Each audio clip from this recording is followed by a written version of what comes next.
Bonjour chers auditeurs et chères auditrices, nous nous retrouvons aujourd'hui mardi 17 juin pour Il était une fois. Nous allons, frères et sœurs, méditer sur la première lecture, donc de la deuxième lettre aux Corinthiens, le chapitre 8, les versets 1 à 9. Frères, nous voulons vous faire connaître la grâce que Dieu a accordée aux églises de Macédoine. Dans les multiples détresses qui les mettaient à l'épreuve, l'abondance de leur joie et leur extrême pauvreté ont débordé en trésors de générosité. Ils y ont mis tous leurs moyens, et davantage même, j'en suis témoin. Spontanément, avec grande insistance, ils nous ont demandé, comme une grâce, de pouvoir s'unir à nous pour aider les fidèles de Jérusalem. Au-delà même de nos espérances, ils se sont eux-mêmes donnés d'abord au Seigneur, et ensuite à nous par la volonté de Dieu. Et comme Tite avait déjà commencé chez vous cette œuvre généreuse, nous lui avons demandé d'aller jusqu'au bout. Puisque vous avez tout en abondance, la foi, la parole, la connaissance de Dieu, toutes sortes d'empressements et l'amour qui vous vient de nous, qu'il y ait aussi abondance dans votre don généreux. Ce n'est pas un ordre que je donne, mais je parle de l'empressement des autres pour vérifier l'authenticité de votre charité. Vous connaissez en effet le don généreux de notre Seigneur Jésus-Christ. Lui qui est riche, il s'est fait pauvre à cause de vous, pour que vous deveniez riches par sa pauvreté. Frères et sœurs, la lecture de ce jour nous donne de méditer justement sur la charité à travers le prisme de la générosité. Donc la générosité qui est la motion intérieure qui nous pousse, frères et sœurs, à pratiquer la charité. Et donc on a souvent tendance à croire, frères et sœurs, que la générosité, repose sur l'opulence ou le superflu. C'est parce que je possède beaucoup que je peux donner. C'est parce que j'ai de l'argent que je peux donner de l'argent. C'est parce que j'ai rien à faire que je peux donner de mon temps. Voyez, mes frères et sœurs, l'évangile renverse cette logique-là et nous dit que ce ne sont pas ceux qui ont le plus qui donnent le plus, mais ce sont ceux qui aiment le plus. Ce sont ceux qui aiment le plus qui donnent le plus.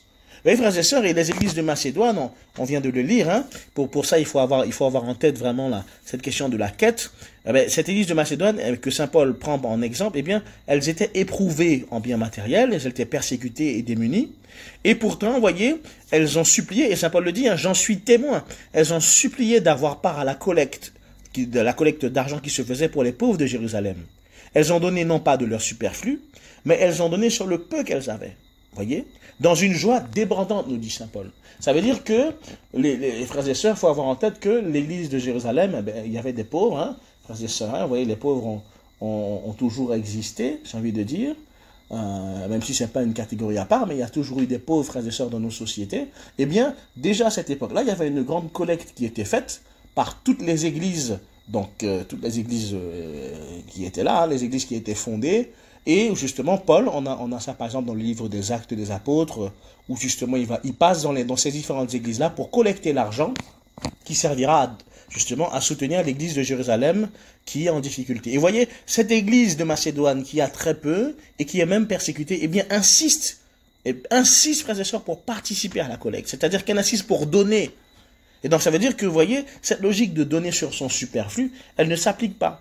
Parce que cette communauté, frères et sœurs, elle n'a pas. Donc la générosité d'abord, frères et sœurs, n'est pas une obligation morale, mais c'est une grâce qui est reçue. C'est Dieu lui-même qui suscite ce désir de donner dans le cœur du pauvre.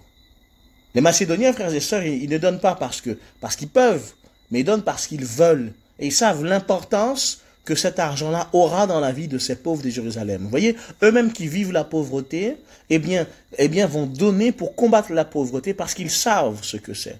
Et ce vouloir, frères et sœurs, il vient d'une foi qui est enracinée. Une foi, justement, qui est tournée vers les autres. Et ils savent, frères et sœurs, surtout, que tout leur vient de Dieu.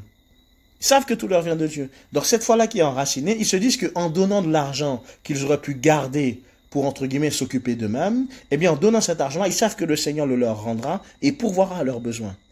Oui, ils n'ont pas peur de manquer. Parce qu'ils ont mis leur confiance en Dieu, frères et sœurs. Et cette générosité-là, Paul le souligne, c'est une générosité qui est libre et joyeuse. Et lui-même dit, je ne donne pas un ordre, je ne donne pas d'ordre.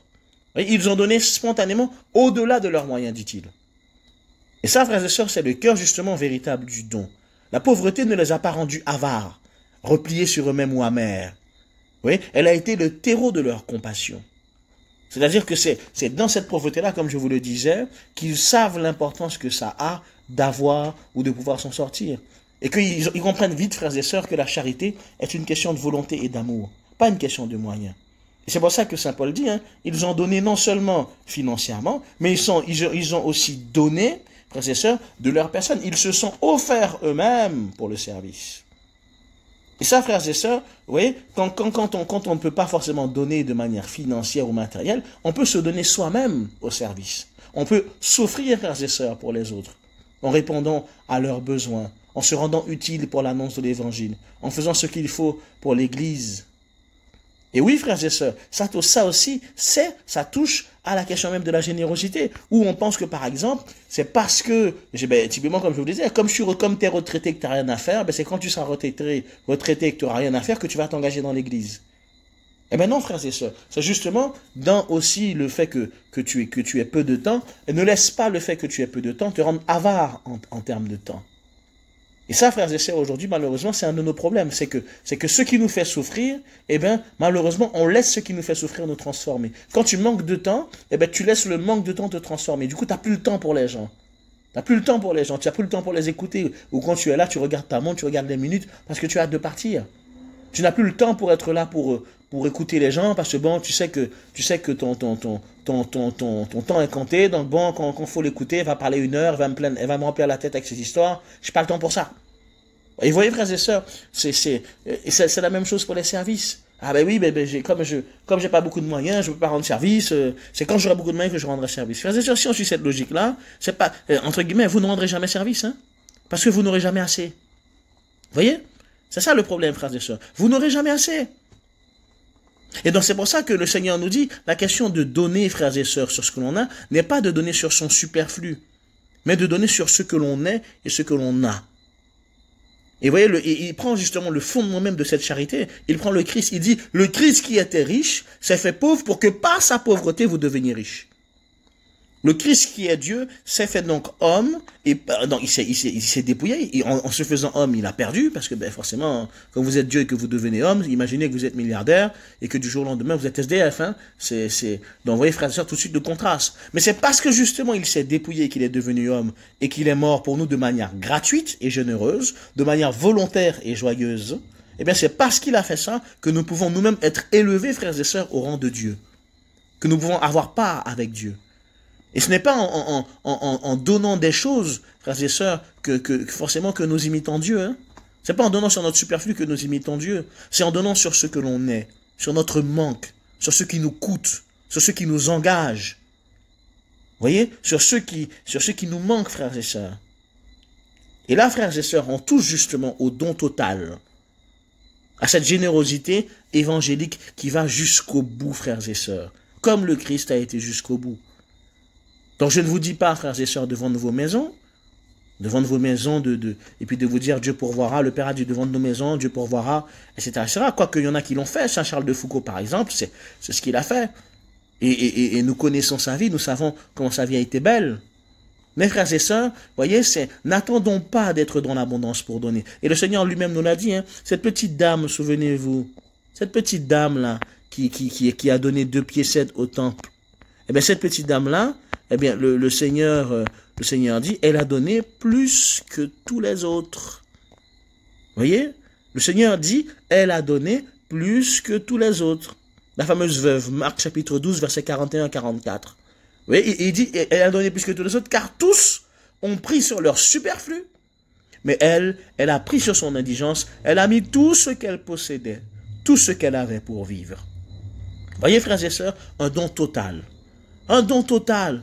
Et ces frères et sœurs, ces gestes-là qui justement changent une vie, c'est ces gestes-là qui élargissent notre cœur, qui élargissent notre générosité, qui élargissent, frères et sœurs, voilà, la qualité d'amour que nous pouvons avoir.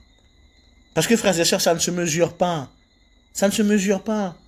Puisqu'on donne de manière matérielle, mais on donne aussi ce que l'on est, ce que l'on vit. Et le Seigneur nous le dit, il y a plus de bonheur à donner qu'à recevoir.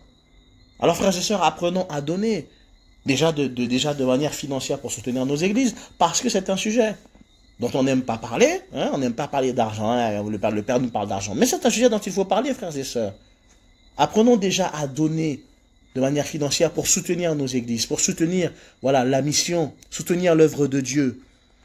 Et apprenons ensuite à donner ce que nous sommes, frères et sœurs, pour le royaume de Dieu. Et vous verrez comme le Seigneur, frères et sœurs, prend soin de cela.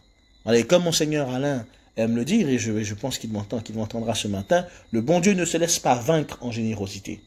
C'est-à-dire que vous ne pourrez pas, le Seigneur ne vous laissera pas être plus généreux que lui. Et donc, il rendra, frères et sœurs, le double, le triple, le quadruple, le centuple de ce que vous avez donné.